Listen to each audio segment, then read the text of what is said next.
Hey, how we doing? How's it going? It's the man, Mr. 46, back again. All right.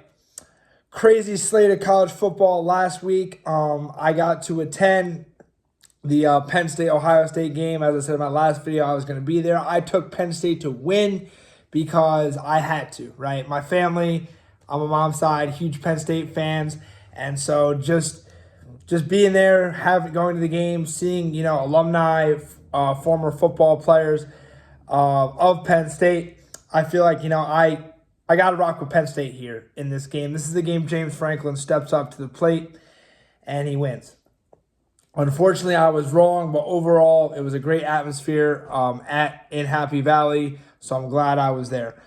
We're going to talk about South Carolina last week as the game, as the video continues and we get to the South Carolina game. I'll talk about South Carolina's performance the last week, which I'm extremely excited about, and the South Carolina game. But we do have a slate of games that I'm going to go over. These are handpicked by me. Very interesting games. You may notice the SEC bias here, but that's just how it is. It just means more in the SEC.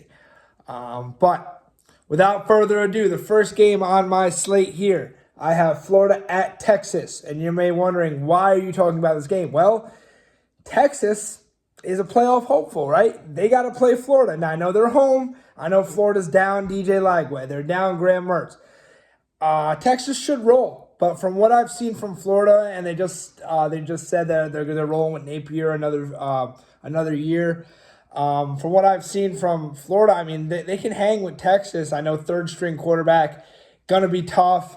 But maybe Florida, makes it interesting for a little bit. But I just can't. Right now, Texas is favored by 21.5 points. Personally, that's a lot of points. Vegas, I think, knows something here. I think Florida keeps it close maybe for like 2 quarters or so. And then Texas pulls away. Texas rolls. Maybe we see Arch Manning late in the game, get Arch some playing time. Because, listen, if you ask me, and, I mean, my friend Jeff Spioli, who was on here, by the way, Matt Franz, a.k.a. Jeff Spioli, a.k.a. Beef, he was on here with us, and we both agreed that Arch Manning is a better quarterback than Quinn Ewers. But Quinn Ewers is a starter. He's not going to lose his job. But Arch Manning, as you've seen, is the better player, in my eyes at least. So maybe we see Arch Manning late in this game to kind of, get him some playing time, get him used to SEC ball. But I think Texas big. I like Texas big here. I think they cover the 21.5 point spread. Give me Texas. Moving on to our next game here. All right. It's a big game. Huge playoff implications in this game. Georgia can't afford another loss, and Ole Miss has to win. The Georgia Bulldogs are going to play Ole Miss in Oxford as a 2.5 point favorite. Oxford, small stadium. If you guys, watch college football and you think SEC, you think big stadiums. For instance, like Tennessee holds like 106,000 or something. The Swamp holds like 95,000. Texas A&M Kyle Field, look at like 103,000. Vaught Hemingway Stadium, where Ole Miss plays, is not that big. I think maybe 60,000 around there. If I'm not mistaken, I think it was 58,000 was the capacity of Vaught Hemingway Stadium last year. I could be wrong, but it's around that area. It's not a big stadium, but it does get loud there. And obviously, Ole Miss has a great fan base, so you got to expect them to be rowdy. They know Ole Miss needs this game, and I think Georgia knows that Ole Miss needs this game, and Georgia knows they need this game. They can't afford another loss, especially to a team like Ole Miss, who is not in the top 10 right now. Georgia does need to be better, though. Obviously, they're playing Florida. That's a rival. Florida wants to beat Georgia. Georgia wants to beat Florida. It's a game that both teams, there's a lot of hate involved in that game. And people might say, oh, it's not just a game, man. You got 2 rival schools that are fighting over recruits. Georgia has been the better team for a while now. Georgia's one of the best teams in the SEC. Florida has kind of fallen off since, Dan Mullen got fired, but the team was kind of going in a downward direction with Dan Mullen's last year. Maybe they jumped the gun on firing him. But Florida really hasn't been Florida since Urban Meyer, you could say, since Urban Meyer was there, which is, You can't really disagree with that, right? Florida is known for national titles, SEC championships. So I can't tell you the last SEC championship they won. Had to be under Urban Meyer. But anyways, Georgia, I think, wins this one. Ole Miss is ready. Don't get me wrong. Ole Miss looked sharp last week. Jackson Dart throwing for, about 400 yards or something. The one receiver having 5 touchdowns. I think Juice Wells, who transferred from South Carolina, went to Ole Miss, kind of thought he was going to get more playing time at Ole Miss. I know he plays, but he's not the number 2 receiver, and he's not number 1, okay? He's the number 3 receiver now. So, Juice Wells. I don't know why he transferred to Ole Miss, but anyway, he's there.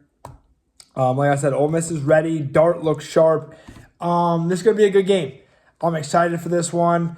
I do think Georgia's the better team. I know Vaught Hemingway, like I said, they're going to be charged up. Not a lot of people, but they're going to be charged up. Give me Georgia here. They're going to cover 2.5. Close game. Very close game. But I like Georgia, man. I like Kirby Smart because Kirby Smart is going to motivate Georgia right now. He's going to tell them, okay, because we've heard the Kirby Smart locker room speeches.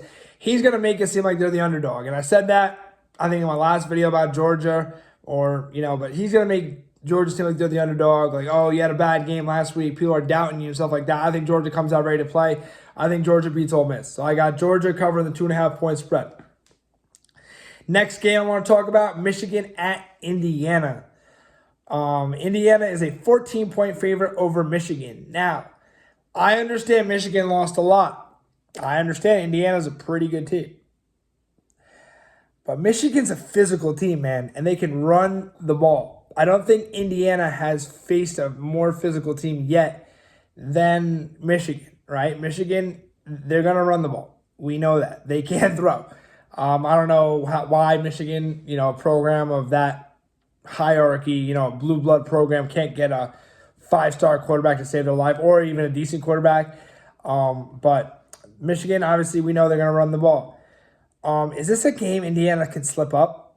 I feel like they've been on it. They really haven't played anybody, of merit, so to say.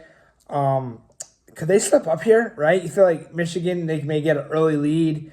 Indiana's caught slipping. Michigan's running the ball, controlling the clock, keeping Indiana off the field. I don't know.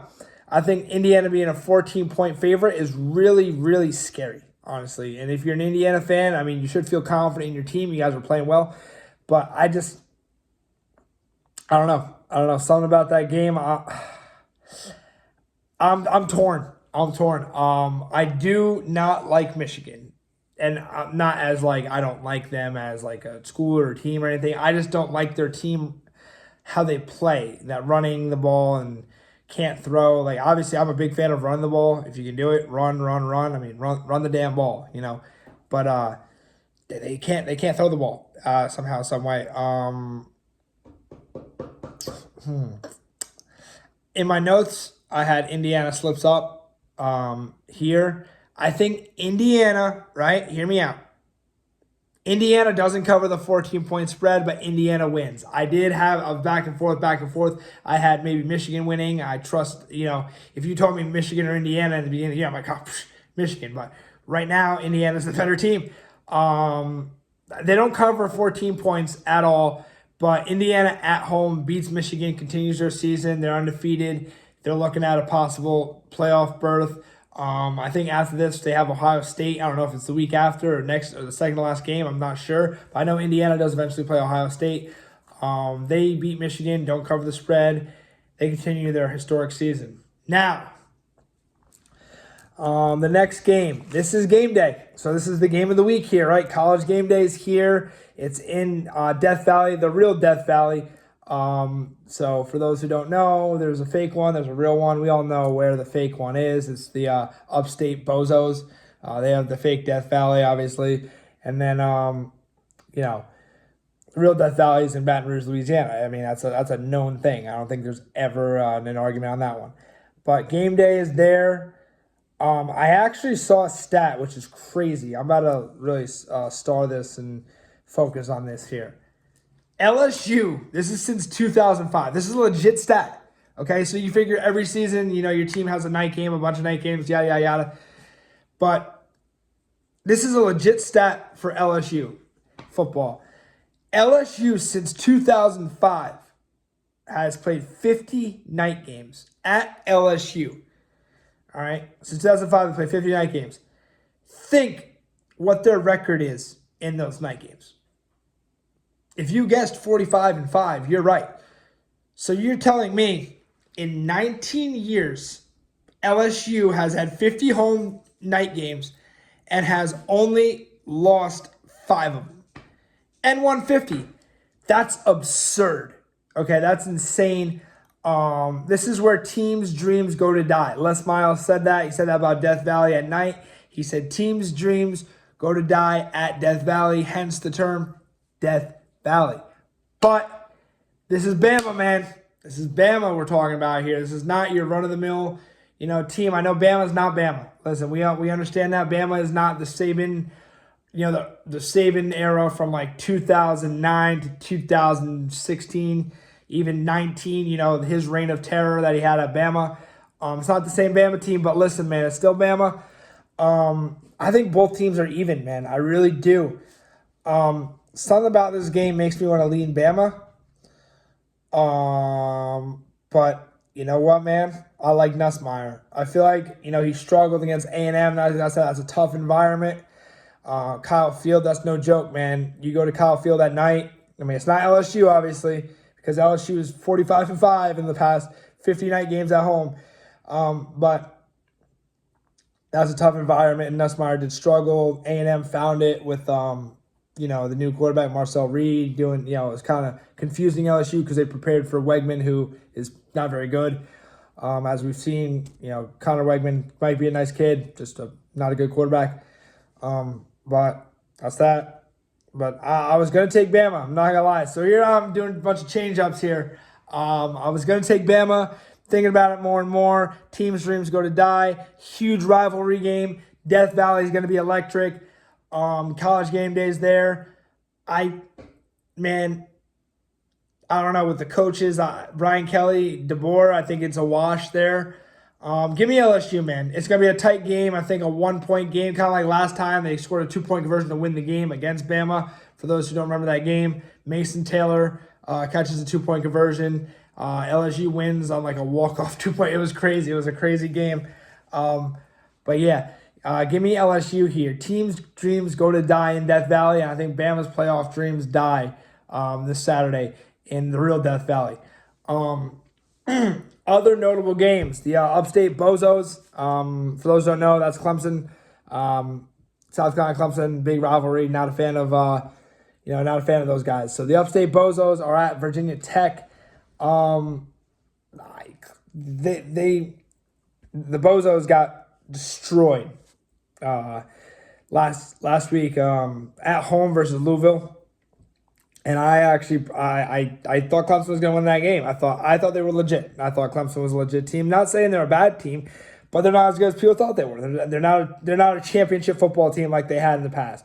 That's what I'll say about Clemson. I think Clemson is kind of regressing to the mean here. And when I say that, people are going to say, oh, what does that mean exactly? Clemson's regressing to where they were, right? Before that run of Watson and Lawrence, Clemson was Taj Boyd had a few, they had like 10-win seasons, but besides that, Clemson's been like a 9-3, which is good. 9-3, 8-4 team, which is it's a good team. They were never a championship football program until, the Watson era and the Trevor Lawrence era. And now, don't get me wrong, Dabo recruited great quarterbacks, for college. Obviously, in the NFL, we see what they're doing now.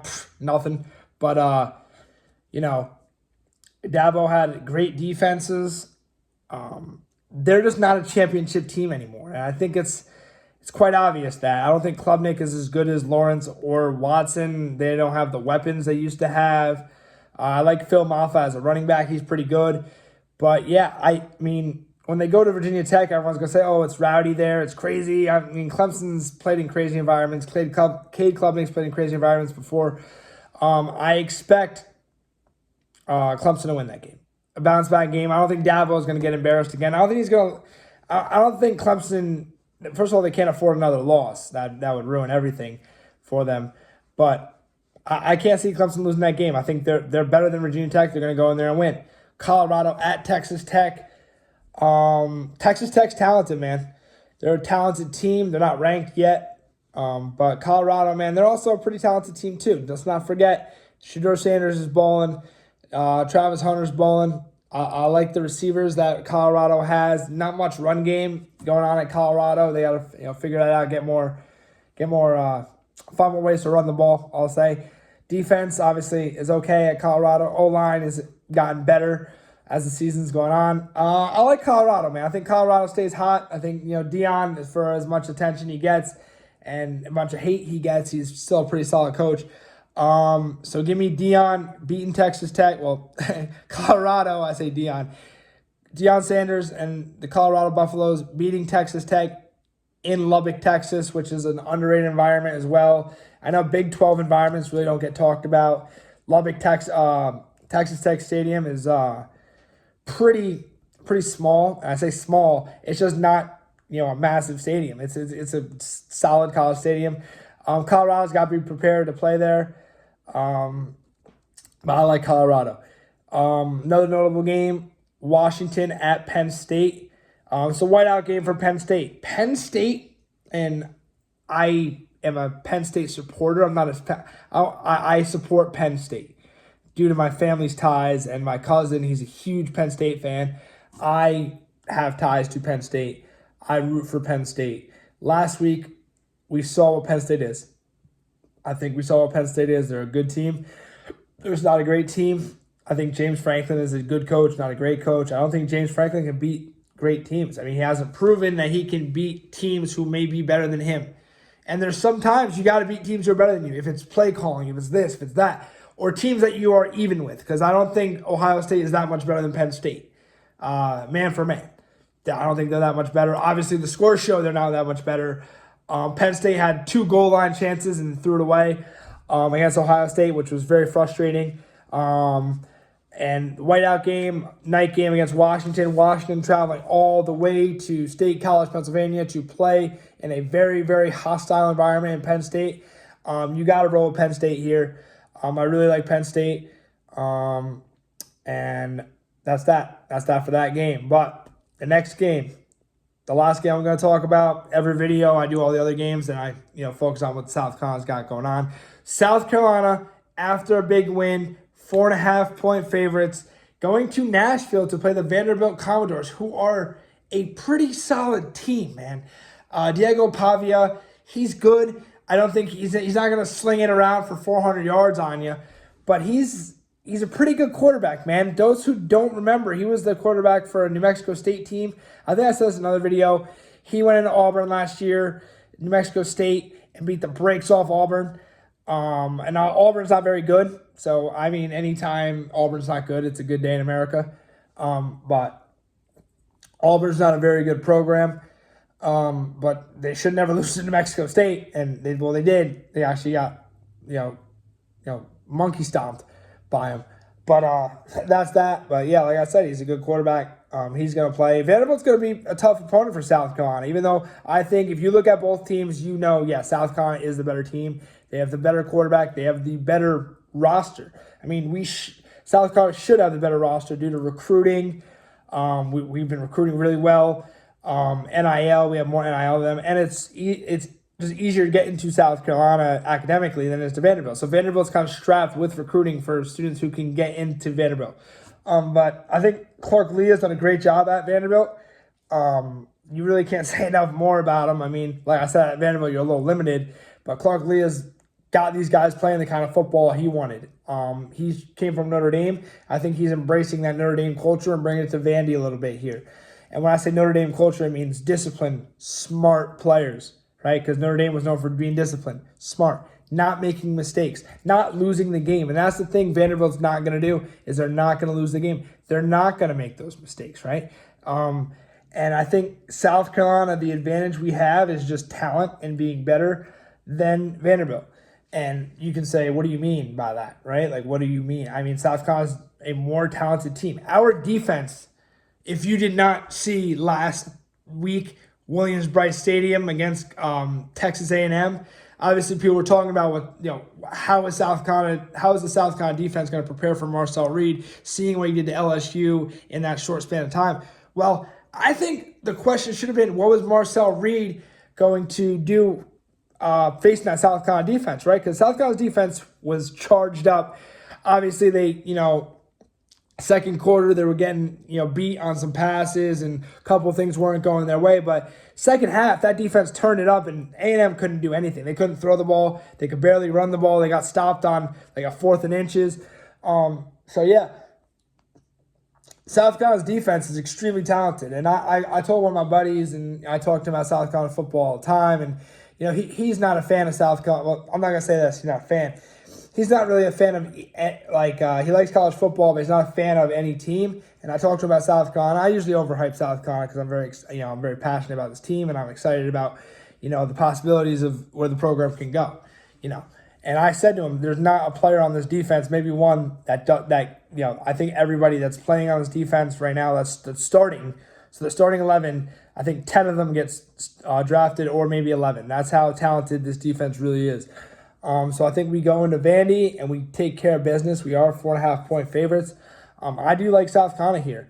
Now, I'm not going to be full confident that we beat the brakes off Vandy, but I think South Carolina is going to win this game. I just think, I keep harping on the better team thing. Let me just say this right now. Uncle Lou is a YouTuber. He's a Georgia fan. He's not a big fan of South Carolina football. He's a Georgia fan. He lives on the border of, Georgia and South Carolina. I follow him and stuff like that. I like his videos. And he despises South Carolina football. But he did say one thing that's true. He said that there's a lot of teams in the top 25, even the top 15, that South Carolina could beat, right? That's how good South Carolina's defense is. And that's how, I talk about Lenora Sellers. I haven't yet, but I'm going to talk about him now as the South Carolina quarterback. You see him improving every game and what he brings to the table, right? If you watch the A&M game, he's sliding up in the pocket. He's dodging sacks. He can take off and run. I mean, this kid is 6'4", all of 250, and trucking DBs. Now, I want him to stay healthy. I want him to, protect his body. Listen, you're a quarterback. You got to protect your body. Do what you got to do. But this guy is trucking DBs like it's his day job, okay? Because he's 6'4", 250 pounds. He is a man-child. He's only 19 years old. So you see the defense, the improvement of Lenora Sellers. The running game, Rocket Sanders just put on an absolute clinic last week. I think people are seeing that and saying, dang, this South Carolina team is pretty good, and they can beat maybe, I'd say, 20 out of the 25 teams ranked. South Carolina could beat them. At home, night game, I'm taking South Carolina against a lot of these teams. Now, you can say, well, they didn't beat LSU, they didn't beat Ole Miss, or they lost to Bama. Yeah, okay, the Ole Miss game, we lost. That was a definite loss. But the two other games, Bama and LSU, a couple plays go our way, we win that game, especially going into Tuscaloosa, freshman quarterback. Come on. But enough of those games here. Let's just focus on the Vandy game. Like I said, I think South Carolina wins this game. They cover the spread. They win. Maybe they win by a touchdown, maybe like 27-20, something like that. That's about what I have South Carolina. I say 27-20, South Carolina beats Vanderbilt. That's that. If you guys want to see anything else, comment below. Please like and subscribe. Also, if you liked seeing my man Jeff Spioli up here with me last week, talking about the games, I can have him back on. I can have another special guest with me speaking. Anything works, man. But like I said, like and subscribe the video. Mr. 46, another great weekend coming up. I'll talk about that next week and what I did. But I do have a big weekend planned. And a special, what am I going to say here? A special venue to watch this South Carolina game. So, with that being said, 46 show out.